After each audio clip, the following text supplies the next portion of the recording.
Dante Allen's from. Gotcha. All right, we're live Tuesday night. Waiting on Josh. He's running slow tonight. Special guest, best turkey hunter in the state of Kentucky. That's the new moniker I'm giving Billy. Is the best turkey hunter in the state of Kentucky. Billy Barnett is with us. We're going to give people some time to get on here. I've not even got the notification yet. There it goes. When they see we're talking about turkey hunting, they'll start popping in. There's Joshua. He's showing up. Let's add him to the mix here. What's up, fellas? I still don't have the notification. Waiting on the notification to pop up here. Hey, Billy, I love that Quaker Boy hoodie. Oh, yeah. Yep. That's nice. Thank you. Are you a Quaker Boy fan, Billy? I'm a fan of whatever. Whatever works. So I've got a little bit of everything. So yeah, that's kind of like me. I started off the green mouth calls with Quaker Boy. That's how I got that. Those were my first mouth calls, and I found them super easy to blow and use, and I love them. Yep. All right. Well, we're on here. We're getting a little slow response. I only got 4 viewers. Usually we're way up there right now. But hey, Gordy. Tony Ratliff. Gordy Mullins is here. Gordy, when's Ohio's turkey season start? I think it's like a little slow. Isn't it? It's like right after ours starts, like literally right after, I think. I think it's pretty close. Mm-hmm. It's pretty close.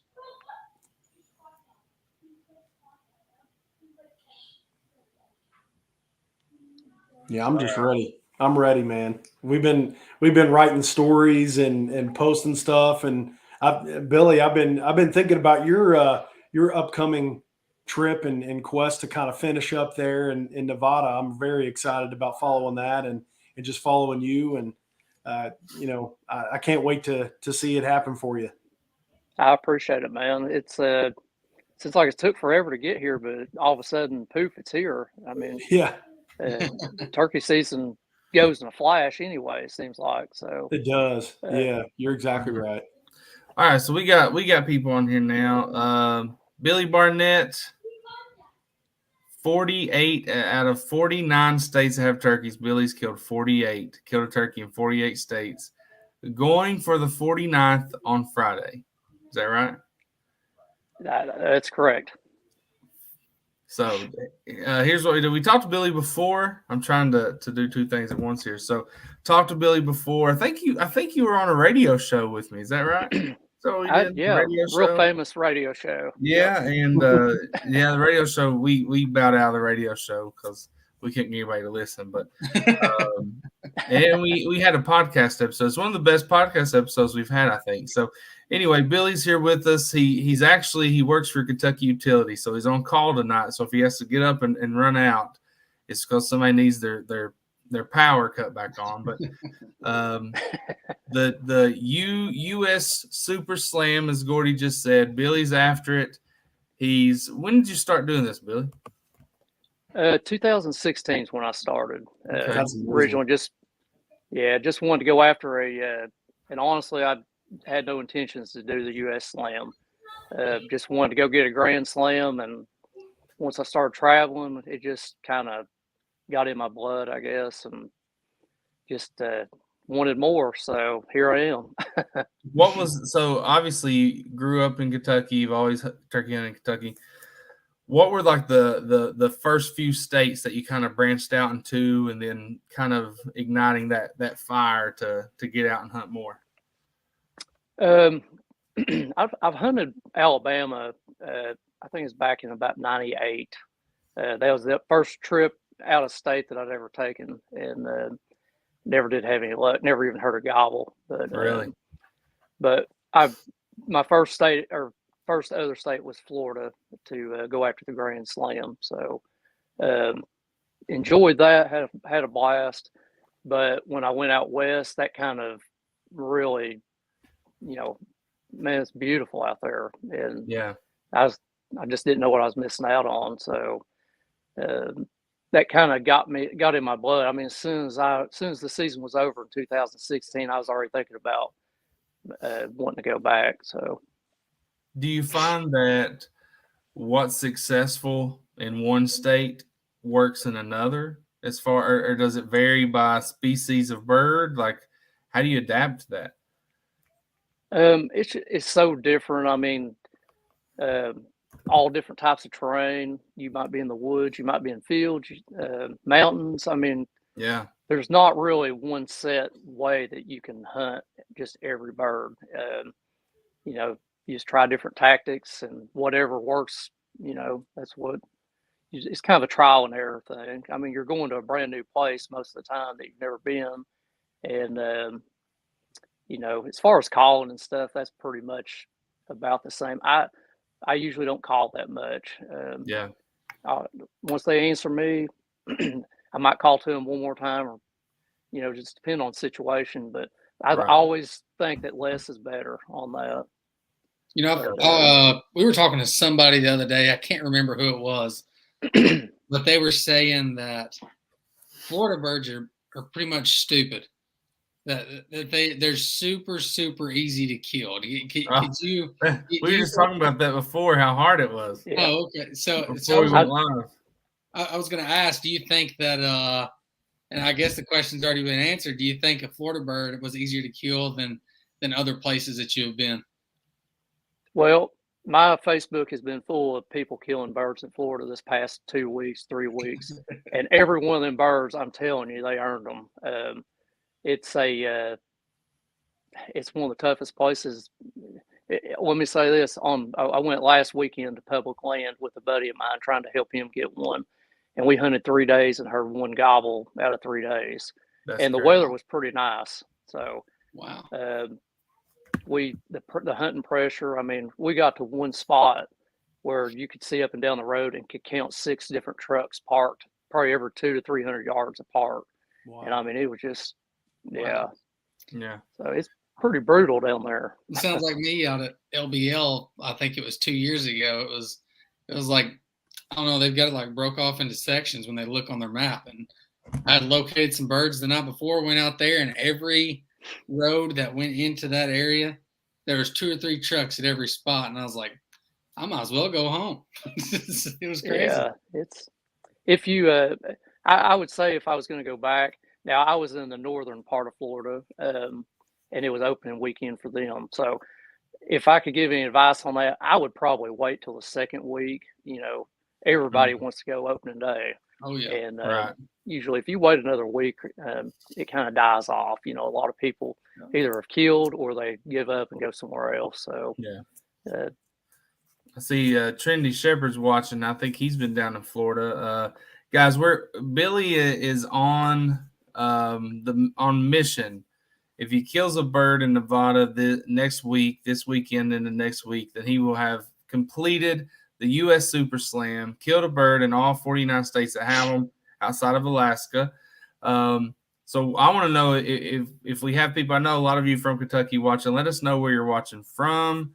We got people from Ohio on here. We usually have some folks from Pennsylvania on here, from different states. So let us know where you're watching from. Let us know when your turkey season starts. And if you have questions for Billy, this man's killed a bird in 48 states.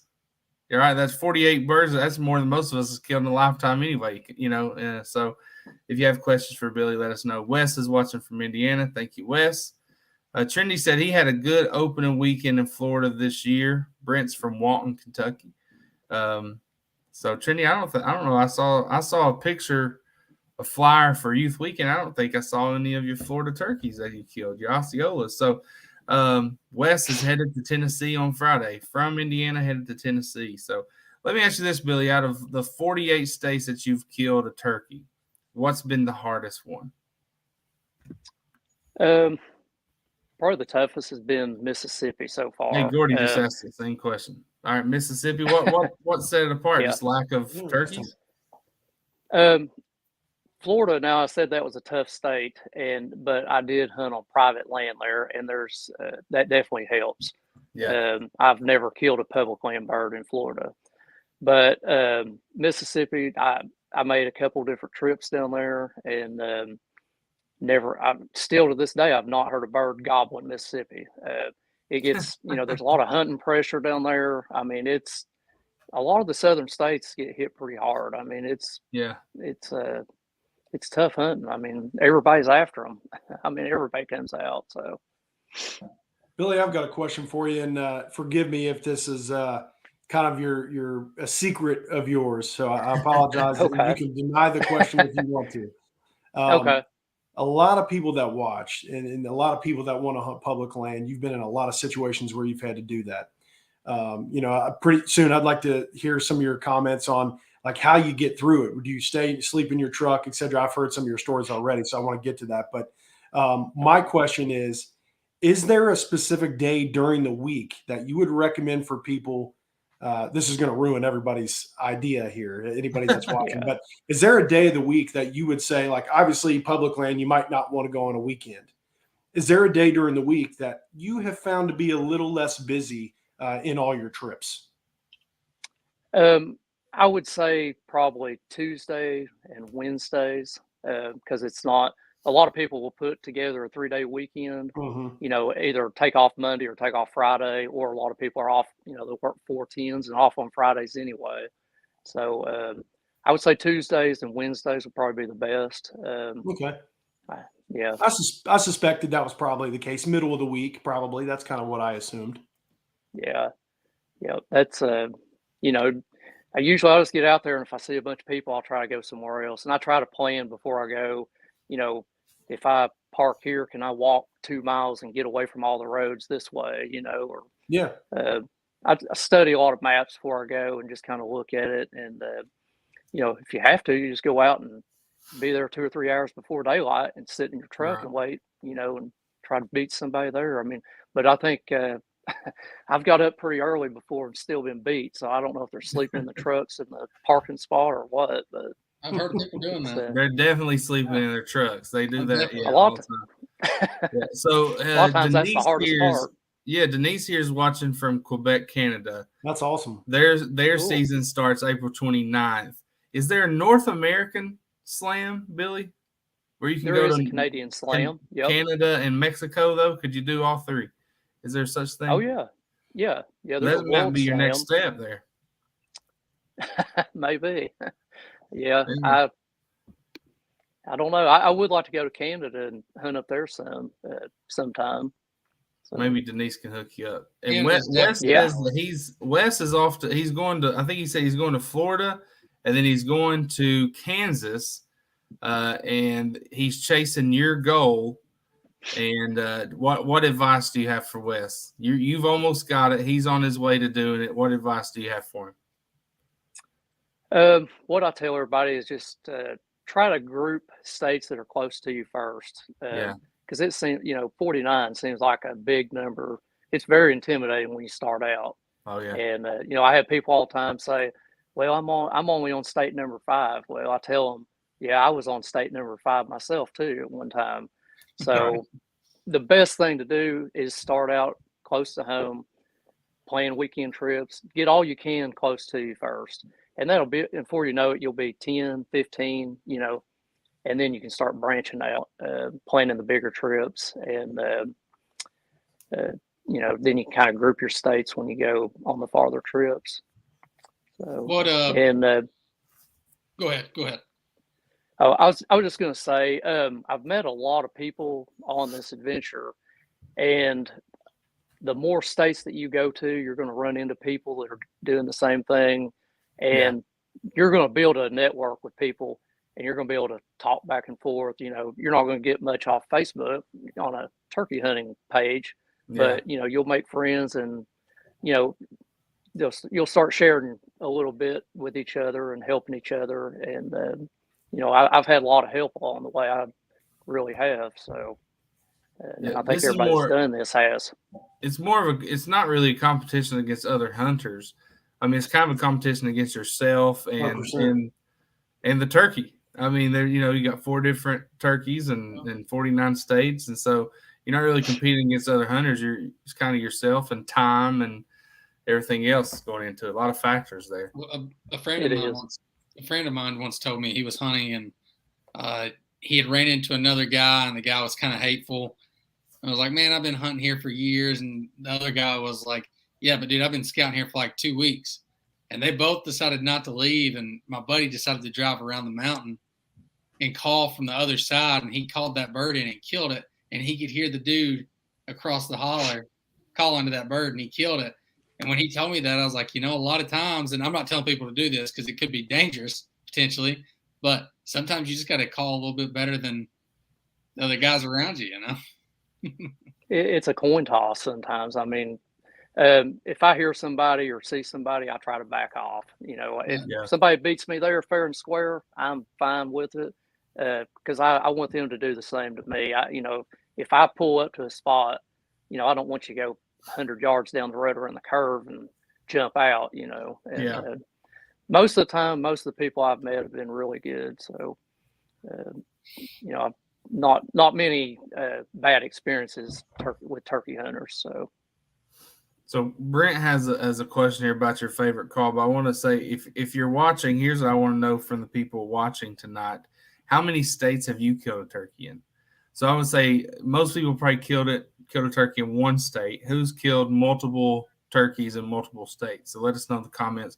Brent says, what is your go-to call when you're out there? What's the, I guess, what do you start with? And then if you just can't, you're not hearing gobbles, you're not seeing much, what do you go to then? I don't like to use locator calls much. Usually I just kind of wait on them at daylight. I just sit there and wait. I don't blow out calls or anything. I'm not saying it doesn't work, because there's a lot of people do it, but that's just me. Usually I usually just carry I do have a mouth call that I'll keep in my mouth, in case I just need one extra little call right at the end or something. I carry a glass and slate call with me, and I carry a box call, and just depends on what kind of mood I'm in that day. If the wind's blowing a little bit, I can use that box call and get a little bit louder with it. If I want to get soft, I'll use that slate call. And, just every situation is different. So, I just kind of, whatever I'm feeling that day, I guess. So it seems like just hearing you kind of give some answers, the number one skill you have that's worked for you is patience. You seem like you're very patient when you're out there. Yeah, you have to be. I learned that pretty quick or pretty early. I don't know how many times I've stood up and a bird fly off. Yeah. I'm sure it's happened to every one of us. So. Oh yeah. But yeah, and a lot of times if I find myself more patient if I'm out of state too, because I'm not thinking, well, I really need to get home and mow the yard, or get this caught up or whatever. If you're out of state and all you have to do is go back to your bed at night, it's a whole lot easier to be patient. So yeah, especially you go by yourself a lot, right? I do. Yeah. So that's if you're by yourself, you ain't got anything else to do, but you're just turkey hunting, eating, and sleeping is all you're doing. Yeah, pretty much. I took a book with me one time and thought I would read it, but if I have downtime, I'm trying to catch up on sleep, or there's not much downtime when you're doing something like this. So yeah, Trinity says he's killed a turkey in 5 states: Ohio, Kentucky, Tennessee, Georgia, and Florida. I've not got much. Jordy said he's killed a lot in Ohio. So Billy, one thing you mentioned was hitting states that are close to home. I think the most impressive thing for me in your story here is not really that you've accumulated all these states. It's that how many you've knocked off the list in a single year. So I think, am I wrong? You had 14 in one season. Is that correct? I believe that was 2019. I believe. Yeah. So how? It just doesn't seem possible to kill a turkey in 14 states in one season. So kind of walk us through that. What was your process? Was it?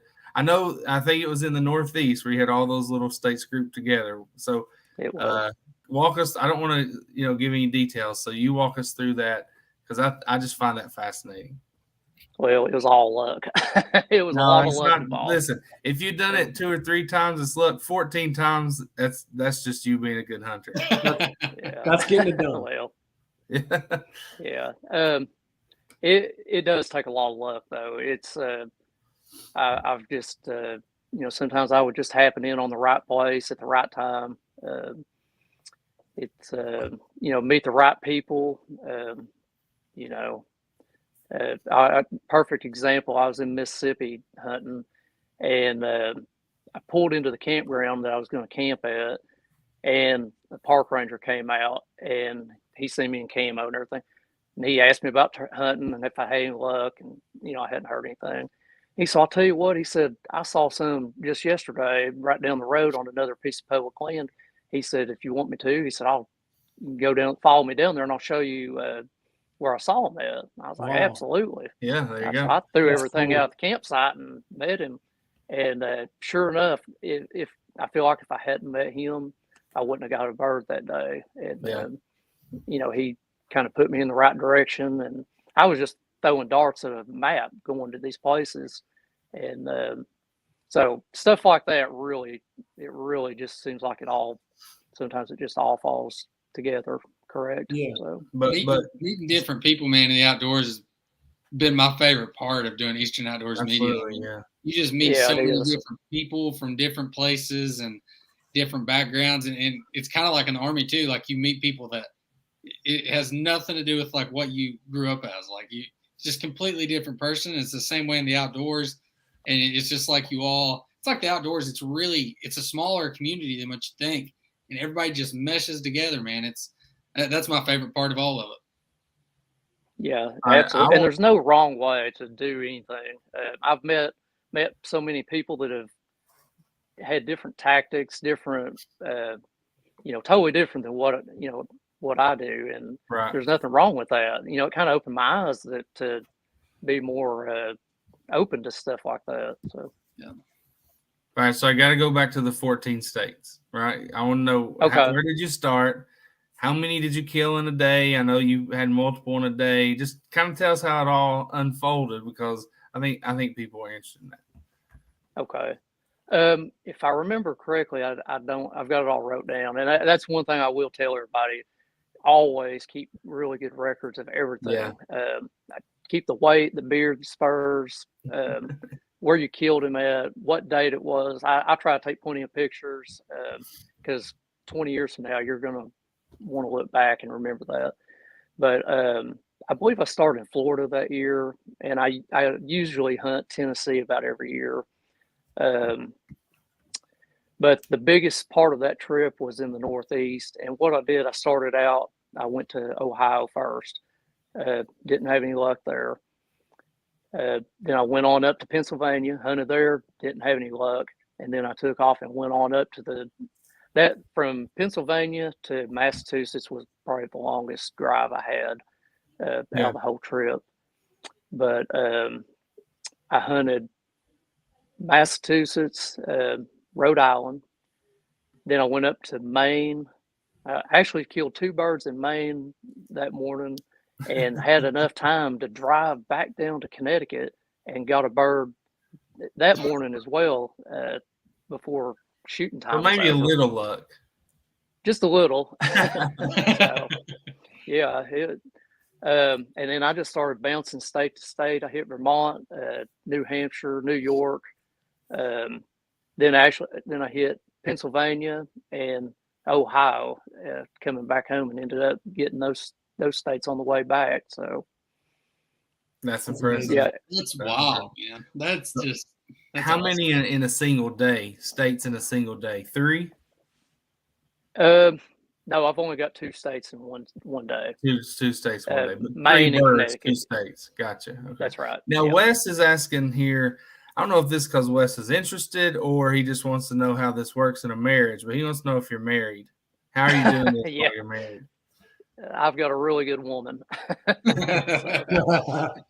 Now, if I'm not mistaken, you took her to Hawaii and turkey hunted while you're there, right? I did. Yeah. So that's the way to do it, fellas. You take them to I was Hawaii and say, actually- hey, babe, while we're here, I'm going to go kill a turkey. that was kind of the carrot that I was dangling in front of her the whole time. I was like, listen, if we now Hawaii, I have to get that state too. So There you if go. you let me do all this, you'll be going on that trip. So Perfect. No, I mean obviously she has a lot of patience. And look, if you weren't a good dude and weren't good to her, she would not be down for this. So obviously you guys have a good thing going. All right, Adam says here, have you noticed if your calling techniques change depending on where you are, or does hunting in other parts of the country not really have that much effect on how you call? Honestly, I haven't had that much effect. Everybody says the Merriams, you can call to them all you want and call them right in Yeah. and never let up. But I just use the same tactics. I mean, once they answer me, I know they know I'm there. Right. And I kind of see what they do. If they keep gobbling and coming to me, as long as those birds are coming, I don't talk to them at all. Once they've responded back to me. So, I mean, sometimes if you call to them, they'll stop and hang up and strut and spin around in circles. I mean, as long as they're walking towards me, I don't want to change anything. So the calling is pretty much, it's really whatever style you have. I mean, I believe different styles work everywhere. So yeah, I don't think there's a right or wrong way to do it, I guess. So if there's a bird that you're calling, you don't see it, and you hear it, how do you play that out? Do you wait on it? How long do you wait? You said if it's walking to you, but what if you just, sometimes you just can't really tell. You don't know what's going on. How do you handle that situation? Because I mean, you're trying to get a lot of hunts in a small amount of time, so Yeah, that's true. If I call to him and he gobbles, I usually wait a few minutes and see what happens. If he keeps gobbling and you can tell he's coming to you, gotcha. But if he doesn't gobble back, I'll give him 10 or 15 minutes and you can kind of, then I might hit him again and just see if he'll answer. If he doesn't answer, I just sit there because more than likely he's probably on his way to you. Generally they're not going to just turn around and walk off. So yeah. But I've ran more away over calling than I have just soft calling and very seldom calling to them. I tell you, I need to hunt more with you, Billy, because growing up in Eastern Kentucky, the way I was brought up turkey hunting was run and gun, and we weren't shy callers. We would let it rip, and it has got me in more trouble than I've wanted to get into. So it's ruined a lot of hunts for me. So I need to get up with you, and you can teach me all about this patience because I have very little of it. Well, it's so tempting. I mean, you want to call to them because everybody loves to hear them gobble. So that's what I was going to say. A lot of times I catch myself, I'm not turkey hunting, I'm gobble hunting. And that's the opposite of what you want to do, Yeah. Tim says less is more. It took me a while. I mean, if you keep hunting, I mean, you learn something every hunt. And I've had way too many hang up on me just outside of seeing distance. And actually, an older guy that I hunted with a long time ago, I went with him and he kind of showed me that, and it worked. I mean, and I've never forgot that. So, I went through my stages where I'd want to get run out and call to them, and everybody enjoys that. But I've killed more turkeys by not calling than I have calling. So. Oh yeah. What do you think would be? We all have kind of that one hunt. One that sticks out in my mind. I didn't even kill the bird, but I was in Eastern Kentucky. We got out like bright and early in the morning, and the sun had just came up, or it just became light. And my buddy hit a call. This bird gobbled, and we literally seen it fly from one ridge top towards us, and we literally just dropped down where we was at. He strutted in, shot it, game over. It was just a beautiful hunt. I'll never forget it. It was incredible. I was really jealous I didn't get to shoot it.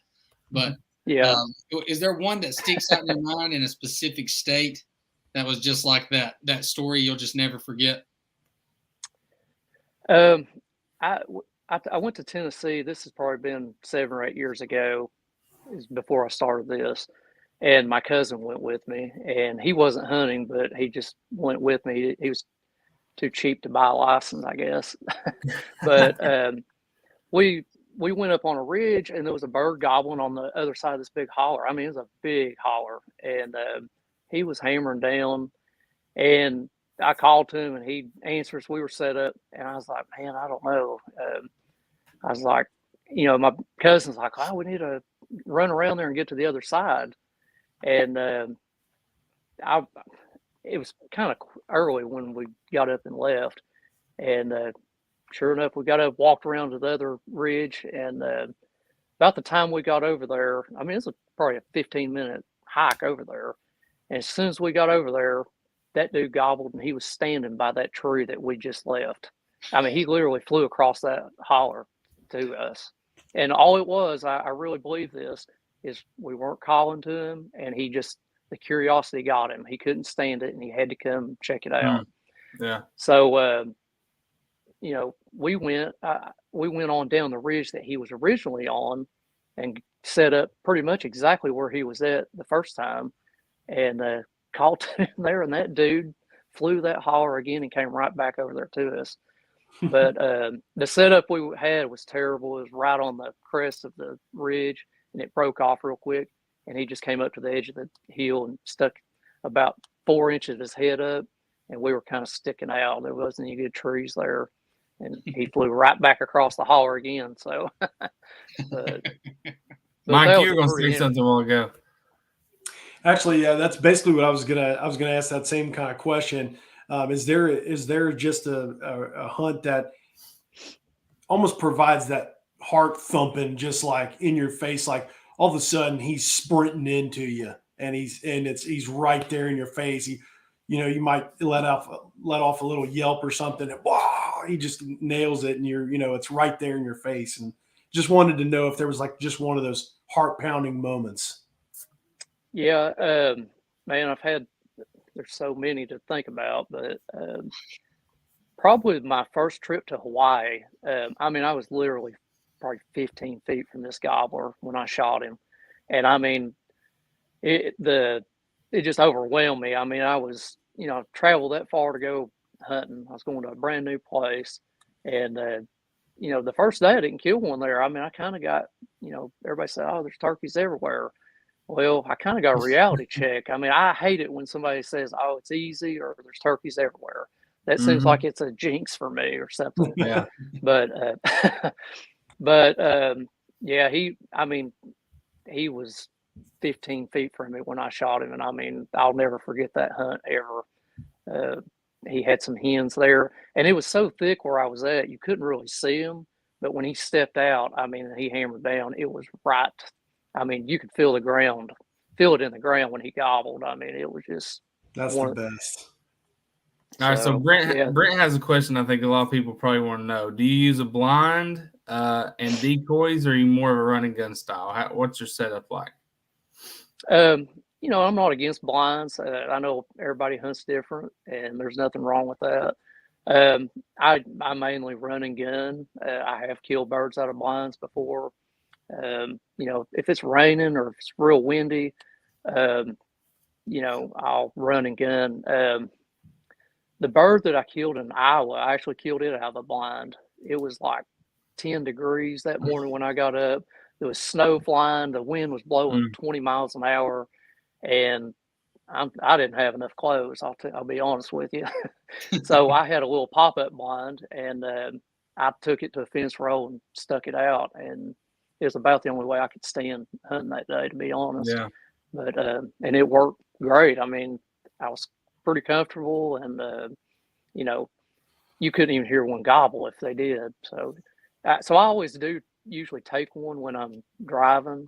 I don't want to waste a day. If it's pouring rain, I'm not going to just sit in the truck. Right. I want to try to get out and use every day that I have. So what about decoys? So I have used them. Usually I don't use them.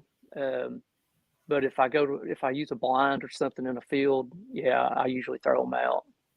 Usually use a Jake and a hen decoy. So gotcha.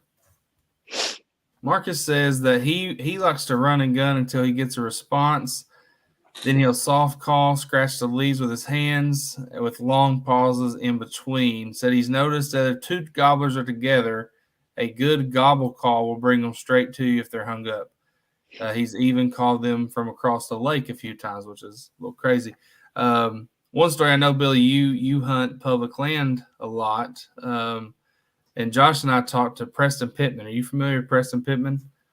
I know of him. He's like I think he was just inducted into the Hall of Fame this year. And we talked to him, and the reason I knew of him was because of the Meat Eater podcast he was on, where not once but twice he gobbled with his mouth on public land and got shot. And so crazy story. He gobbled, got shot, and I don't know how many years later went back to the same spot, gobbled again, and got shot. So if you're gobbling, I would advise you to do that on private land where you know no one's going to shoot you. Yeah. Yeah, it can Anyway. be dangerous. Yeah, I just think, what are the chances of getting shot twice? But now he's in the Hall of Fame. I mean, he did something right. I guess so. Billy, have you ever been in a scenario where it's been dangerous for you? Have you ever had a situation where, all of a sudden you're hunting a bird and you realize last second another hunter might be on him too? And has there ever anything like that happen to you? I have had shot rain down on me before. Wow. That's probably about 95 or 96 when I first started. There was some guys hunting. They pretty much just would go out and sit in the woods. They wouldn't call or do anything. And I was on public land, and I was just walking across the top of the ridge, and they were shooting at a turkey evidently, but the shot just rained down all around me. Wow. I Freaked you out a little. Yeah, I mean, it was a different feeling, but other than that, I've not really had any close calls with anybody. Usually I look around, see if there's any vehicles close, and I try to steer clear of them. And a lot of times if I pick a spot where I want to hunt, this might be a good idea. I usually drive on down the road past where I'm wanting to stop at, just to make sure around the next curve there's not a car or truck parked right there, and then I turn around and come back.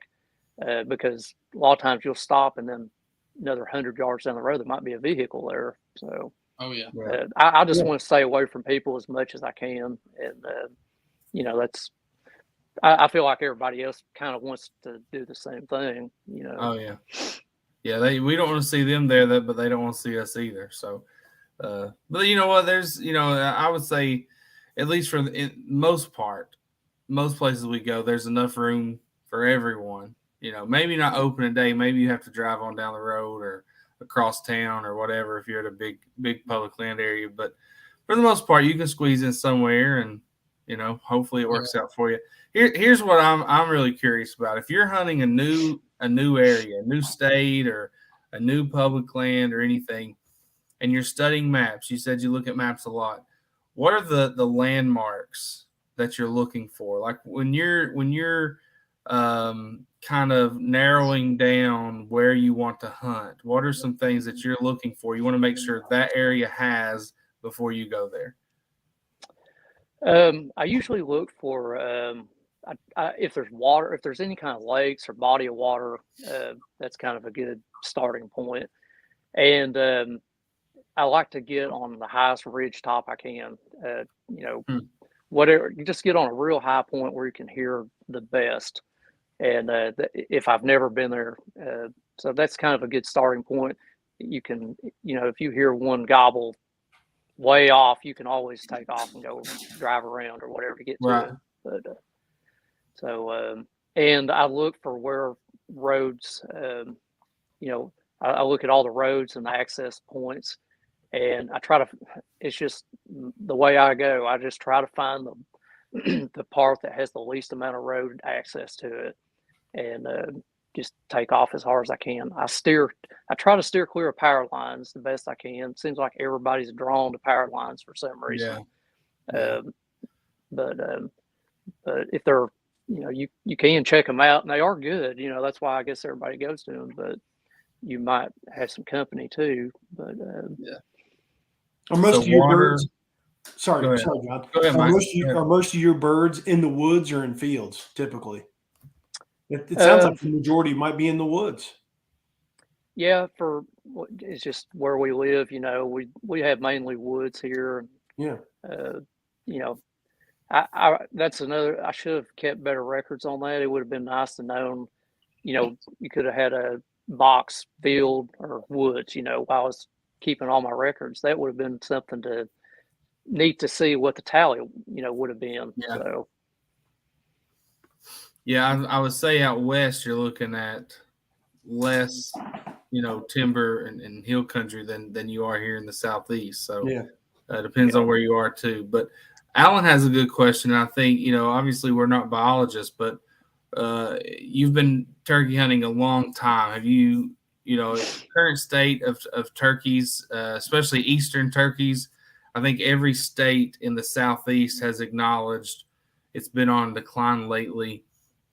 Fortunately, Kentucky is still one of the better turkey states. Not saying that it's not declining in Kentucky, but we're doing a little better than the others. So, what are your thoughts? What are you seeing as you're out there? Are you seeing less turkeys than you did 5 years ago, or what are your ideas on that?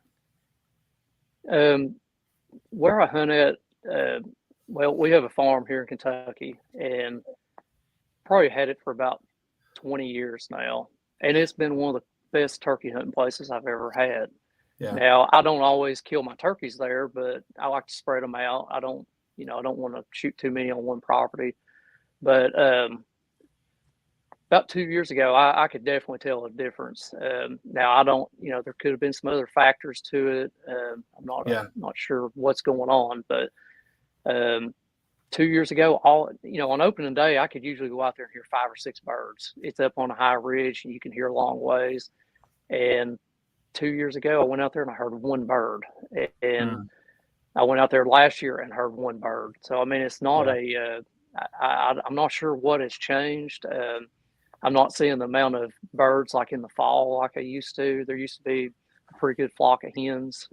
I'd see them on trail camera and stuff. And I really don't know what's going on. We haven't done any logging or anything right there in the last 3 years or any major changes to the landscape. So, not really sure what's going on.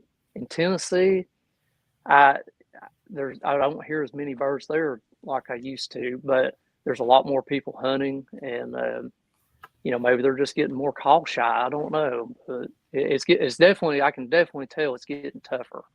A lot of people I see talk on it have said, habitat loss, farming techniques, and the way farmers are, I guess, handling their land, increase in predators, which, some people say that doesn't matter. Predators have always been here, but,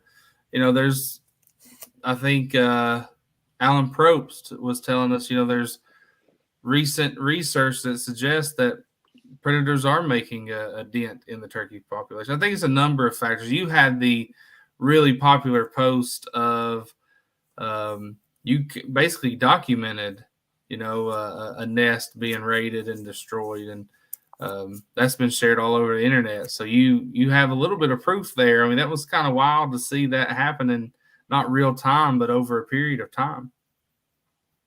Yeah, it's 100% accurate. I mean, I know 100% sure that nest was destroyed by predators. So,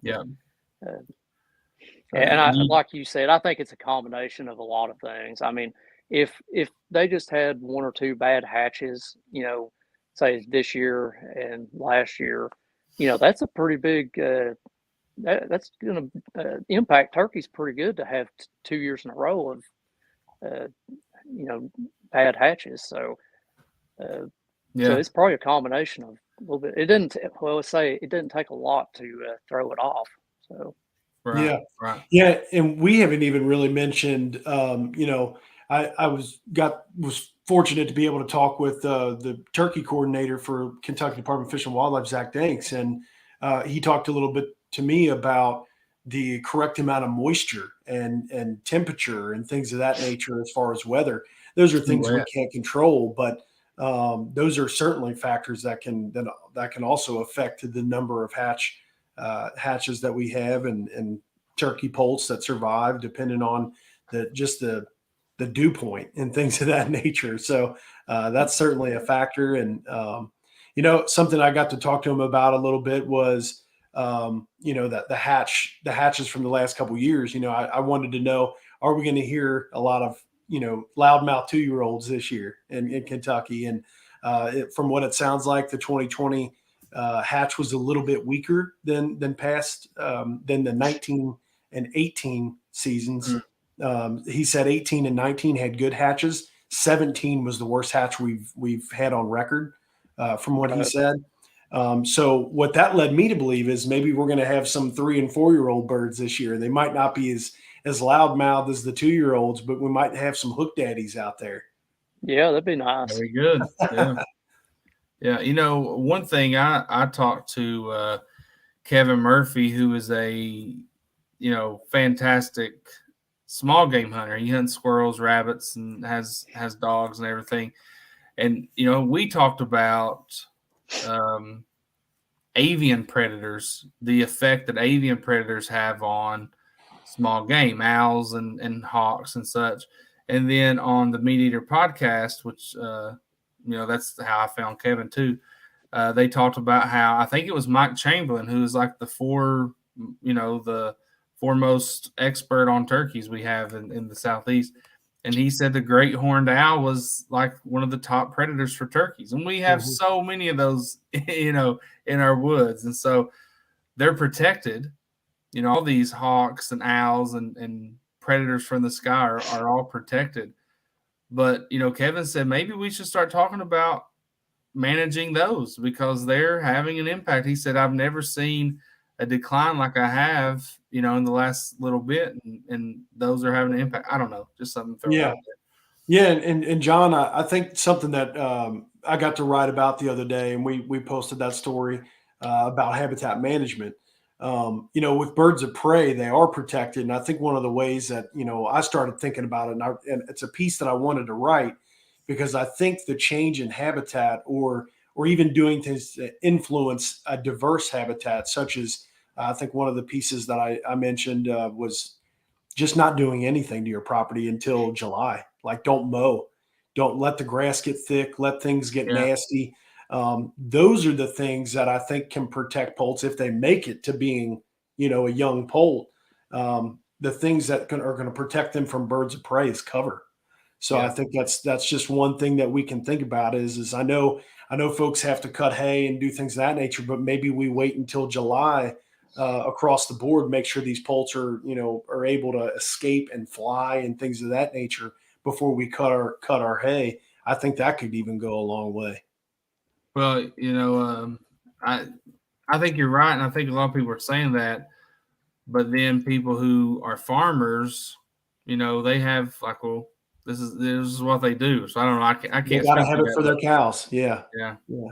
So I don't know. That's tough. It's kind of, what do? You can't tell somebody how to manage their land just for turkey hunting. It depends on what you care about. Yep. Yeah. So if that farmer cares nothing about turkeys, then they're not going to take care of it for turkeys. So that is the battle. Yeah. That's a tough one. But the first cutting of hay is at probably the worst time that it could be. It sure is. For deer and turkeys. I mean, I know several hay farmers, and they tell me how many nests they run over and how many fawns they hit, every year. And it's just, but I think if they wait too long, the hay will lose a lot of nutrients out of it. So it's they're kind of in between a rock and a hard place. Trying to. What do you do? And that's the you can't. I mean, obviously, as hunters, we want what's best for the game. But this is their livelihood. You know what I mean? Like, it's hard for me to tell somebody to do that, even though that's the best practice. Yeah. But now if you have a farm mainly because you want to hunt, then there you go. That's what you need to be doing. Absolutely. Yeah. And I think the one thing that was mentioned to me is if you got to, maybe approach that farmer, or maybe somebody that doesn't hunt, maybe you're hunting on that guy's place and he's managing it for his cattle or whatever, and he needs the hay, maybe convince him to kind of designate an area and maybe hold off on cutting this area over here and cut this area just temporarily and kind of rotate it a little bit. Maybe that's something that you could kind of convince them to do, I guess, if you will. So that was kind of part of my discussion with Coordinator Danks there. But yeah, it's interesting stuff. It really is. I think it can go a long way. Billy, I was talking to. Oh, go ahead. I'm sorry. We got less than 10 minutes left. So tell us about this weekend. What are your plans? You're leaving Friday morning.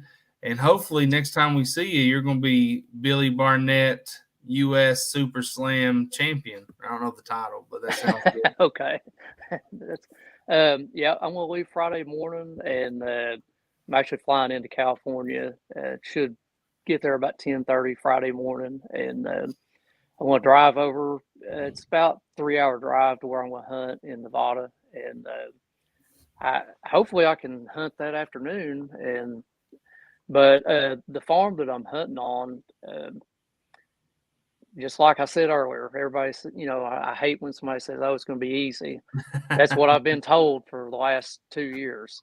Well, it just so happens they were doing some construction work back behind this farm, right under the roost trees. They blew them all out there. The turkeys have completely left. And in Nevada, it's just, you don't really have a whole lot of options. You can't just pick up and, go somewhere else. It's not that easy. There's only a limited amount of places you can hunt with birds. And so it's not going to be a slam dunk. And I'll be honest, I thought this would be the easiest one, the way everybody's talked, but it's got me sweating some. I mean, I honestly might not get it done this trip and have to go back. The guy said I could come back later in the season if I needed to. Hopefully they'll move back in there, but it's not 100%, it's hunting. So it's, he hadn't seen the birds back in there like they usually are. So I'm not sure what's going to happen, to be honest. So you might get a hunt Friday evening, and you're going to stay until how long? How long are you giving yourself? I planned to stay till Tuesday. Originally I was going to hunt Nevada a couple days, or hopefully one day, and then I was going to hunt in California until Tuesday and then come back home. But I'm just going to have to play it by ear. And, I'm from what I know now, I want to go to Nevada, and if I don't hunt California, that's fine. I'm staying in Nevada till I get that bird. So it sounds like you're on private land. How do you reach out to these guys? How do you find the farm? How do you find the person? And it seems like it could be like a needle in a haystack kind of thing. Yeah, social media and stuff's helped a lot, but the contact, I pretty much networking like I talked about earlier. You meet other guys that have hunted in these other states, and you start swapping information and helping each other. And that's the way I've come across this. So for a non-resident to get a tag there, I mean, it's, I think they only give out like, don't quote me on this, but I think it's only like 5 a year in the whole state for non-residents. Wow. So, Really? I mean, you're not, you might wait 20 years to get it drawn for a tag. So, I mean, you need to get it done this season. I need to get it done Friday or Saturday. How are you? I mean, in all seriousness, and I think you're going to go out there and get it done this weekend. But if you don't, how's that going to sit with you? Knowing you got to go back. Well, it's going to be tough. I'll be some sleepless nights there. So your wife, I bet your wife is praying you get one. You don't have to come back home without it. Yeah, she understands this turkey season. She's prepared. So I can, Billy's such a great guy. One of the nicest guys I've ever met. I can't imagine even not killing a turkey this weekend, Billy, would put you in a bad mood.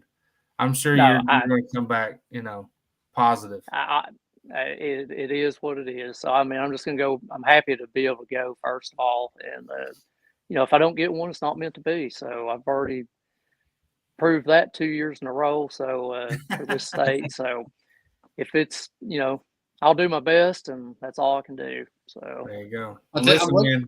Go ahead, Josh. I was just going to say, I'm sitting here looking at the weather for Nevada too, and on Friday it's going to be 82, and then Saturday is 86. I don't know where you're going to be at in Nevada. This is in Vegas, but it's going to be a warm weekend.